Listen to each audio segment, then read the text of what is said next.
గురువుగారు, యోగ స్థితిలో ఉండి కర్మ చేయటం అంటే ఏమిటి? ఈ రెండూ పరస్పరం విరుద్ధమైనవి కదా! ఇది ఎలా సాధ్యం? భగవద్గీతలో చెప్పారు, యోగస్థః కురు కర్మాణి. నువ్వు యోగస్థుడై యోగాన్ని సాధించి యోగ సాధన ద్వారా నీ కర్మలు చెయ్యి.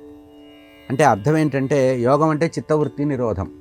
యోగశ్చిత్తవృత్తి నిరోధ చెప్పారన్నమాట, శాస్త్రంలో చెప్పిన మాట. అష్టాంగ యోగ సాధన ఎట్లా కుదురుతుందంటే, చిత్తవృత్తి నిరోధన చేయటమే యోగ సాధన.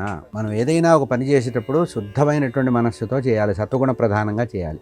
ఆ శుద్ధ సత్వగుణం రావాలంటే చిత్తవృత్తి నిరోధం కావాలి. అంటే మానవుడందరికి కూడా ప్రధానంగా చిత్తమే ప్రధానం కనుక, చిత్తం అంటే మనస్సు. ఈ మనస్సుని ఏకాగ్రంగా మార్చుకోవాలంటే యోగ సాధన ద్వారా చేయాలి. యోగస్థః కురు కర్మాణి అని భగవద్గీత చెప్పింది. నువ్వేదైనా ఒక కర్మ చేసేటప్పుడు ఆ కర్మ జ్ఞాన ప్రధానంగా అయ్యి ఏకాగ్రంగా ఉండాలి అంటే నువ్వు యోగ సాధన ద్వారా చిత్తవృత్తి నిరోధం చేసి దాని ద్వారా స్థితప్రజ్ఞుడివై నిమిత్త మాత్రంగా నువ్వు కర్మలు చేస్తూ నేను నిమిత్తంగా చేస్తున్నాననే ఉద్దేశంతో ప్రతిఫలాపేక్ష రహితంగా నిష్కామ కర్మ రూపకంగా ఏదైనా ఒక కర్మ చేయాలంటే అప్పుడు చిత్తవృత్తి నిరోధం కావాలి. ఆ చిత్తవృత్తి నిరోధం కావడానికి యోగము ప్రధానం గనక యోగస్థః, యోగస్థుడవై.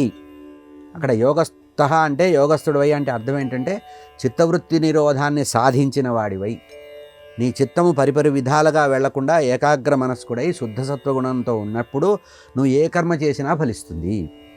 అంటే ఉదాహరణకు ఒక గిన్నె ఉందనుకోండి, అది గిన్నె బాగా కడిగి శుభ్రం చేసినప్పుడు అందులో ఏ పదార్థం వేసినా చెడిపోకుండా ఉంటుంది.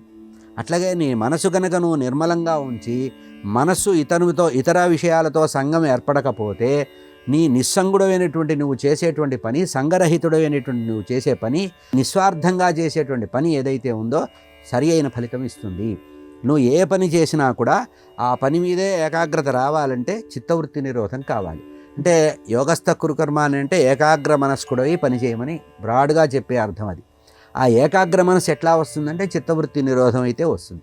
ఆ చిత్తవృత్తి నిరోధం ఎట్లా అవుతుందంటే యోగ సాధన ద్వారా వస్తుంది. ఈ యోగ సాధన ఎట్లా అలవాటు పడుతుందంటే ప్రాణాయామం ద్వారా ఏర్పడుతుంది.